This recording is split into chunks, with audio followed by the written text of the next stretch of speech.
Just don't complicate it. Trading is easy. A lot of people complicate it. Like my strategy just so there is very easy. If I was to break it down to you, you'd understand it and you'd be able to make money off it.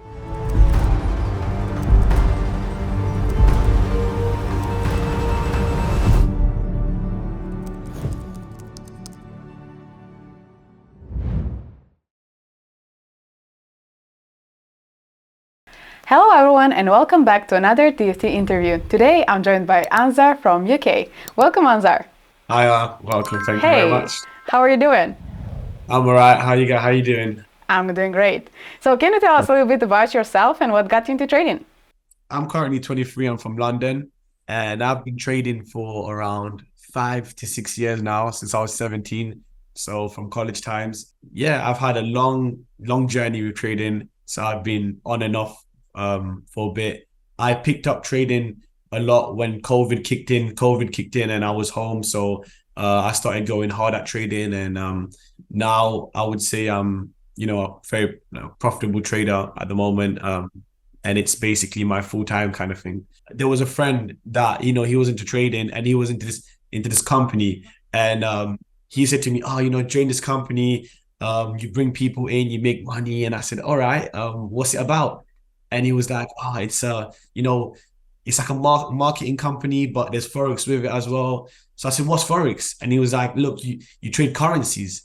And I said, "All right." And back then, I've always had that investing kind of mindset. So I've always wanted to invest. I was more of a business person, so I was studying business as well. So I said, "All right, no problem.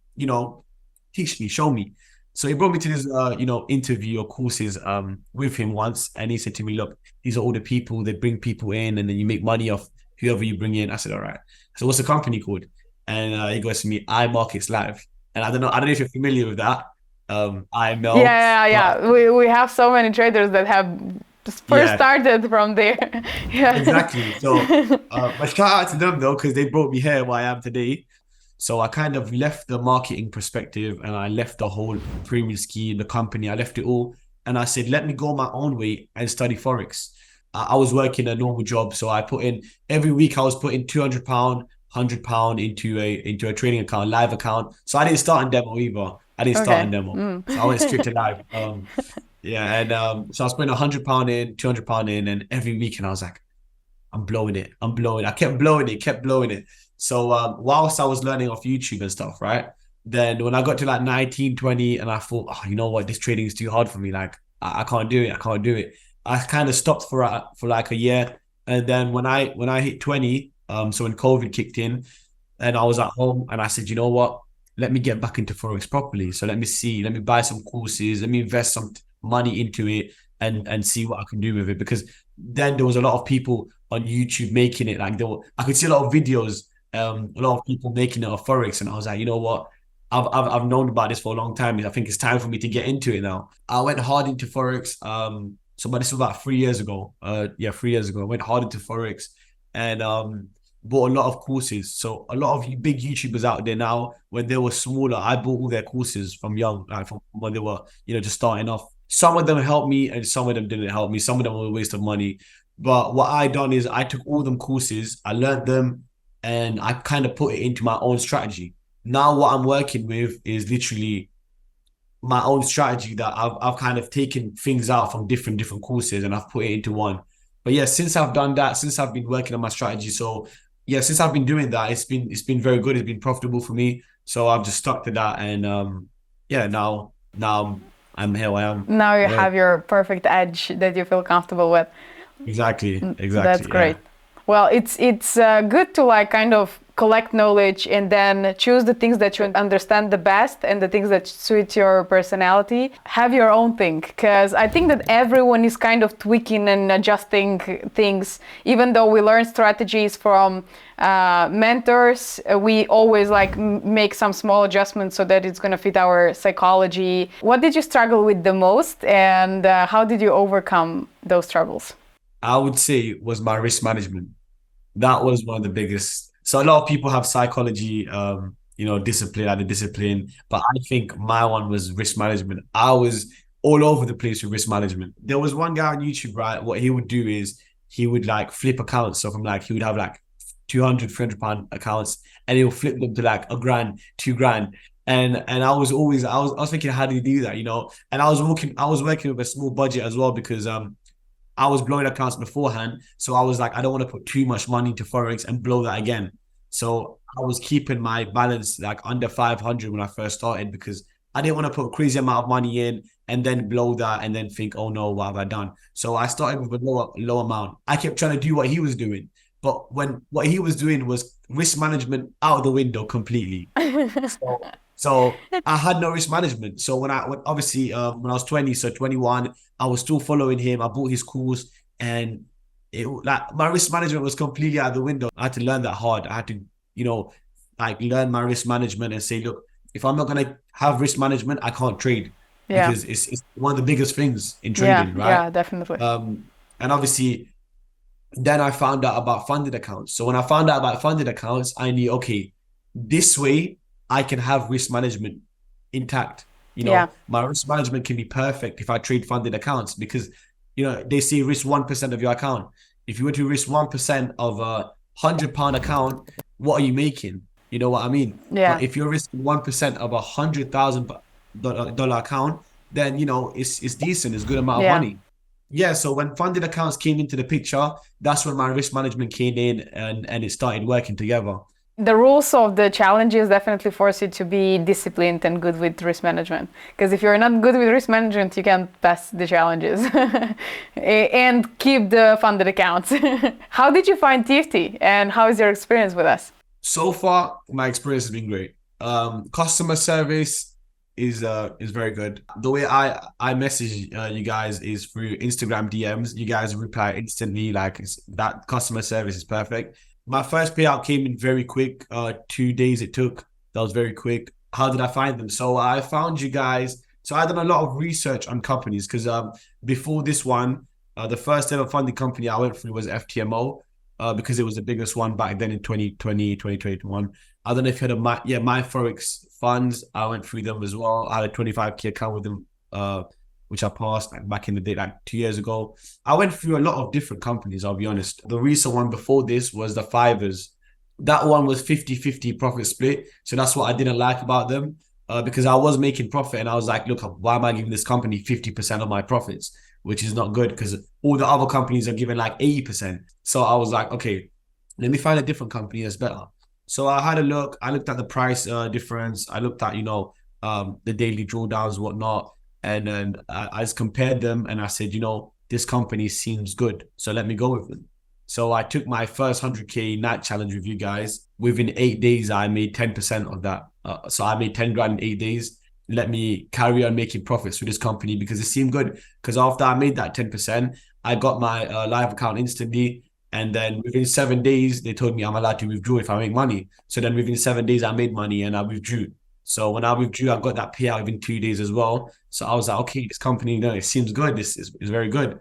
And then now I've got other accounts that I'm working on with the funded trader as well. Amazing. I'm happy to hear that you have just great experience. Yeah, my experience has been good so far. Yeah. So, can you tell us a little bit about your strategy? Maybe share your screen and show us how you analyze the charts.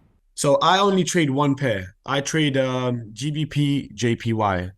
So as you can see here, when you master one pair, then it makes a big difference. Yeah, you kind of build the intuition of the movements of the pair. Yeah, so like with this pair, I personally think that I've mastered this pair with the strategy that I use. So, for example, I'm just going back on the charts to just show you an example of a trade that I've taken, and a quick little breakdown of my strategy. So this is on the 15 minutes. I don't trade 15 minutes. I trade hour. Do you do like top-down analysis or you only stick to the 1 hour chart? So when I start analyzing, I start from the weekly. I start from the weekly to get an overall picture of what's going on in the market. Then I go down to the daily, not too hard on the weekly, just to have a look at it. And then I go down to the daily. And then once I'm on the daily, I kind of predict where is it gonna go, the next daily candle, and the one after that kind of thing. And then I drop it down to the 4 hours. Then I'll obviously break it down to the hour. And then an hour is what I'd be entering my trades on. So you keep all your trades on the charts. You don't remove them. Yeah. So that's like my journal basically. If I made a mistake, I'd go back and be like, all right, where did I go wrong kind of thing. So why did it hit stop loss? Or for example, I have a trade here on the left, as you can see. I entered this trade at Asian session at 12 o'clock at night. So UK time for me is 12 at night. That was all resistance, and then which got turned into support. And then I use that to my advantage here. So I also trade trend lines, so trend channels. So anytime that the candlesticks come around the bottom of a trend and also support zone, I would enter. So like for example, here you can see that hit the bottom of a trend, here as well, here and here as well. So all of these would be entry points for me. Same thing again here. Like I could see that, it's at a support zone. So the next thing that's gonna do is gonna push up. So this one, for example, this trade here that I took was so like my risk to reward is very good as well. So like most of the time I can afford to lose like 4 trades and then take that one trade. I make all my money back and I make some profit on top. So that's what I really like about my strategy. And then so that's what that one there. And then this one here, same concept again, but like with trading, not everything's gonna go your way all the time. You're gonna have losses. So It's a game of probabilities. yeah. But your probability is gotta be high. As you can see, this was a resistance zone here that turned into support. But it broke through. So it broke through the trend, broke through the support zone, and it dropped down. That hit my stop loss. So around 28 pips, that was no problem. So then I think the next week came. And how do you like determine your stop loss and your target profit? Like this trade here, for example, see how we had a 21 pip stop loss. As you can see, this was a 21 pip stop loss and 160 pip reward. The way I would determine my stop loss is I would go back 2-3 candlesticks. Yeah. And then I would see where the wick was. So for this one, for example, as you can see, the wick was here. That was the highest zone that it went to. First candle, second candle, third candle. So all these 3 candles, they're lower than my stop loss. So my stop loss is a bit higher than that. So what I'll do is I'll give it some breathing space and I'll put my stop loss just a bit above that. Sometimes it don't always work out perfect, but most of the time, the way I see it, it's like you've got to go 3-4 candles back and just give it some breathing space from that top wick. So like this one, for example, here. So that was perfect. So, I entered the trade here. I never go against the trend. So you should always trade with a trend. So it was going in the downtrend. And as you can see here was a support zone. Then it went up, broke through that support zone. And then it turned into resistance. So I could clearly see that it's a perfect resistance. It looks like a perfect entry. And it was Asian session. So I thought, okay, let me go for it. And then this one was a great trade. And the one after that, we were in a downtrend. I thought we were going back down. But it went up. So, hit the stop loss part of the game. So you're an intraday trader. Yeah, I would say that. Yeah. And do you wait for a confirmation candle to enter, or is it like enough for you to see that price is coming to a support or resistance and a bottom or top of a trend line to enter? Yeah, sometimes I look at the candlestick patterns, but sometimes, like for example, here you can see I entered this knowing that okay, we're at a bottom of a trend line. Also, we're at a support zone here, so I entered that trade. But yeah, I would say like sometimes I look at candlestick patterns, sometimes I don't. An interesting part is that you mentioned that you only enter in Asia session, right? Yeah, literally at the start of it, I could really predict, I could see what's happening in the market already. How much buying power, like what's happening, if it's at a resistance, if it's at a support, if it's hit the bottom of my trend, all the confirmations. So I use moving averages as well. The EMA, the 20 EMA is one powerful moving average I use. So as you can see on this trade here that I entered, we could clearly see that the moving average is under and it's acting as a support. So that's pushing that up. I also use the 50 and the 200. The crossover means that it's changed, like, it's going to go up. So all these things I put together kind of works out for me. Like, most of my trades, I try to aim for like 1-to-5 ratio. If I'm trading only Asian session, in 1 week, I can only take about 4 or 5 trades, for example. Most times I don't trade Sunday nights because Sunday nights when the market open, it's a bit kind of messy.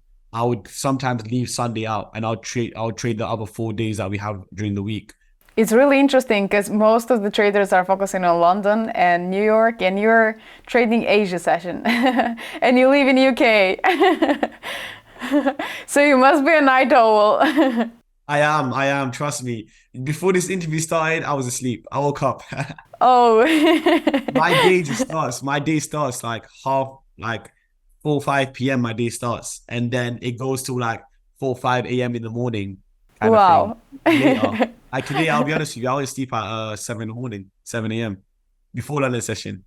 Wow.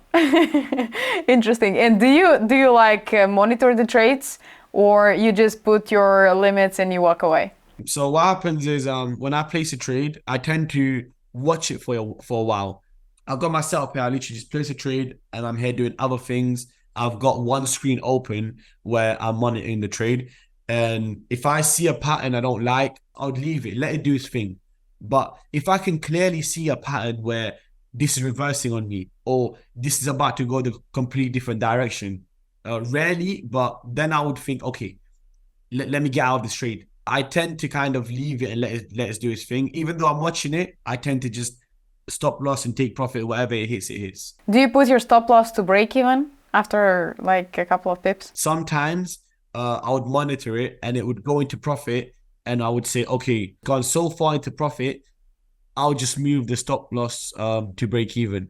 But sometimes I won't do it because I have a feeling where it might come back to that area of my entry point and then go back up. I don't usually move my stop loss to break even, but I did. Last week we had the first trade here, which went wrong. This one was 93 pips, 26 pips stop loss. What happened was I got into this trade. It barely went into loss. It went into profit. And then when it got around this zone here, I could see that, it's about to go down even more. It's about to go down. The biggest mistake I done on this trade last week, right, was I usually place one trade and I leave it. So I done a very schoolboy mistake, I would say. It wicked up and then I re-entered a sell. Okay. So I compounded the trade. But when I compounded the trade and it started going more in the wrong direction, I started kind of panicking. And also with this trade, I moved my stop loss to break even. So it went up and it actually hit my stop loss because it was at break even. And then on top of that, I had a lot of other trades that I opened. I had to close, right? So I closed them, and then all of a sudden, it dropped straight into profit, straight into my take profit. You know what I mean? So So annoying. yeah, very annoying because that would have been a good trade for the week because I had for the last 2 weeks been losses. That trade would have been all right. It would have been good. It's part of the game. Losses. Have a stop loss. Have a take profit, and just let it do its thing. Let it do its thing.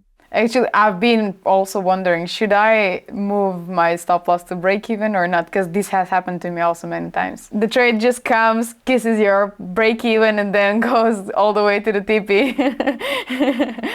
And about the take profit, I don't think that you answered how you determine the take profit. I would guess that it's the next support or resistance zone, or This trade, for example, here, I could see here, if I break it down to a lower time frame, 15 minutes, there's a bit of support, resistance here in this zone here, resistance here, and then support here. So it's very minor, but it still plays a part. So I know that this blue line here is where I'm going to be aiming to take my profit. And obviously it did cross that and then it came down and then it went back up. This here was the last time it hit here. This is where I kind of like aimed for it to come. Sometimes it didn't come all the way down, but I aim for the next area of supply, demand, area of support, resistance kind of thing. how did you decide to stick to Asia session? I found a little pattern in the markets, and basically, I used to trade London session before. What I used to find is that at London session, it's very volatile. What tends to happen is, say for example, we're going in an uptrend. London session kicks in, and it goes flying down, then it goes flying back up again. So if you was to enter a trade at London session on a buy, you would automatically get stopped out because the volatility will it will hit your stop loss, then it will go into profit. So if I was to get into the markets pre-hand before London session kicks in, so let's say it's going up, here in the middle is London session, and here is Asian session. So if I was to get into here and let it go up, let it go up. So by the time it gets to London session, even if it does come back down, what would tend to happen is it might go near my entry point, but it won't stop me out. And for how long do you keep your trades? Is it like 7, 8 hours or? What is the average duration of your trades? Average, I would say, is about 8, 9 hours. 8, 9 Okay, hours. so you pretty much close before London lunch. Sometime, yeah, 10, 11, 9, 10, 11 is what time my trade will probably take profit. And how did you decide to stick to GJ? I just found that pair, like when it goes in one direction, right? It gives you a lot of pips. So it'll give you 150 pips. In one day, it will give you 150 pips, no problem. Some days will give you 100 pips. In one day, that's a lot of pips. So in a week, if you add that up, let's just say you're catching 100 pips a day. In a week, that's 500 pips, and that's a lot of pips. And GJ has like clean movement. So if it's going in one direction, it will carry on going in one direction. It doesn't have that long wick that will come down and stop you out, then go, stuff like that. So I found it very neat. It's like a neat pair. How is your psychology towards trading and what have you done to improve it? I try to bring income from different places. When I trade, I don't focus on money. I focus on percentage. So I don't rely on trading to bring me, 10 grand this month, 20 grand next month, 5 grand this month. Like I don't put a wage on it, a number on it. I just put a percentage on it. Do you like read any books, maybe listening to podcasts about trading psychology, something like that? I also read books, but like I do a lot of like research on YouTube on like beginner things, stuff like you would learn as a beginner, but because that's still good for you, learning is still good for you. So at the moment I'm reading a book, the Candlestick Bible. Yeah, I would say knowledge is key. So just keep learning, even if you're profitable, just keep learning, keep going at it. You mentioned that you don't have contact so much with other traders. Do you think it's a plus or a minus? Back in the day when I first started trading, right, I had contact with a lot of traders. That was going wrong. Like what tends to happen is it messes your psychology. So you're friends with other people now. They trade a different pattern. You trade a different pattern. They have a different balance. You have a different balance, and they're winning. You're losing. You think, oh no, let me copy them, or why are they winning? Why am I losing? Let me use their strategy. Let me get their signal, or stuff like that, and you end up messing up. Like it just goes wrong. But if you're focusing on yourself, you're trading independently, you have your own strategy, your own risk management, then I think it would work out better for you. Like I personally trade alone. I have no one that I trade with, and I have no friends that trade with me that I talk to about trading, anything like that. I just go at it myself and I do my own thing basically. Yeah, yeah. Independence is the best. That's where we grow the most. Exactly, exactly. What advice would you give to new traders that are just getting started? Don't complicate it. Just don't complicate it. Trading is easy. A lot of people complicate it. Like my strategy just so there is very easy. If I was to break it down to you, you'd understand it and you'd be able to make money off it. Knowledge is key. So just keep learning, have your risk management in place because risk management is very important. So the two main things I would say, is psychology is a big thing as well. But I would say knowledge is key and risk management is key as well. And when you mentioned the risk management, do you use the same risk management when you trade the challenges as you do on the funded account, or you have a different risk management on the funded account? Let me tell you the difference. So with a 100K night challenge, you have a 6% drawdown, right? That's overall drawdown. On a standard account, 100K, you have 12%, double the amount. So obviously, I'm not gonna go and risk 1% on that night challenge because that will mean if I get 6 trades wrong, I lose my whole account. I gave myself space for 10 trades. So I risked 0.7%. I think it was 0.6 or 0.7% on that account. So each trade was that's the percentage of risk I was taking. After 8 days, I think after 8 trades, I made that 10%. Yeah, so with the 100K night challenge, you have a 6% drawdown, so I risk a bit lower than 1%.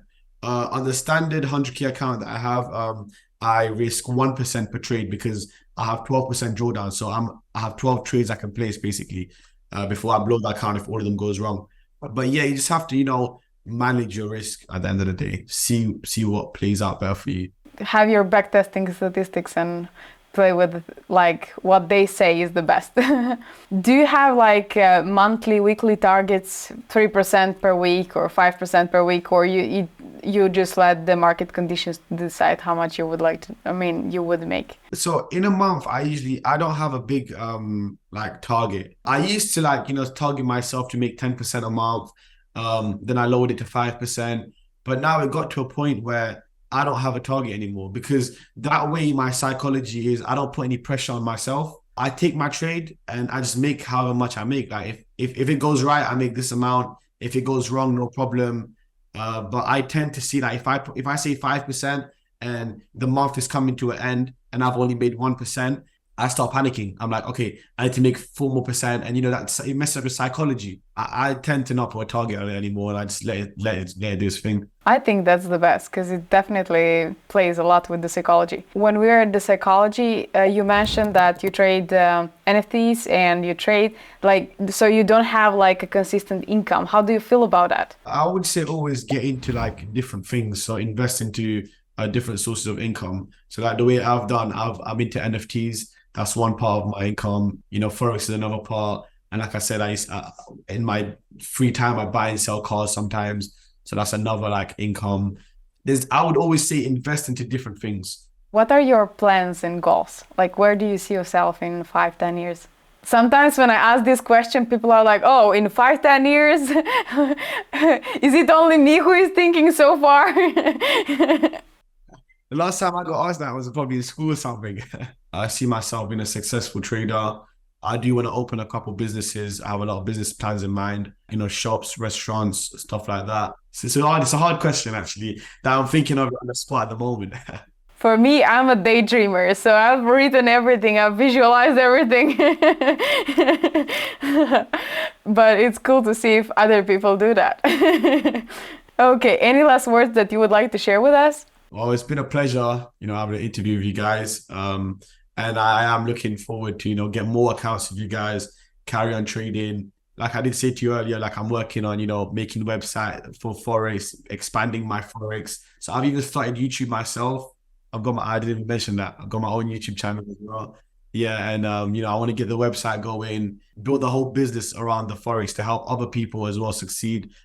Because, for me, it was very hard. It was a hard journey. Since I've been started to, profit off trading, it's become easy. And I want to show a lot of people how easy trading is, and stop complicated things and just take it how it goes. It's easy. Keep it simple. Yeah, keep it simple. Exactly. Keep it simple. A lot of people go into so much details, so much this, that. You don't need all that. It's two things. That's it. You're profitable. I'll give you a sub later. Oh, thank you.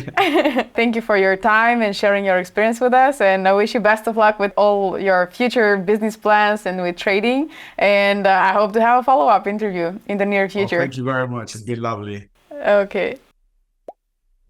That's all from today's interview. Thank you so much for watching. Don't forget to hit the like button, subscribe, hit the notification bell, and show us some love in the comments down below. Trade safe, and until next time.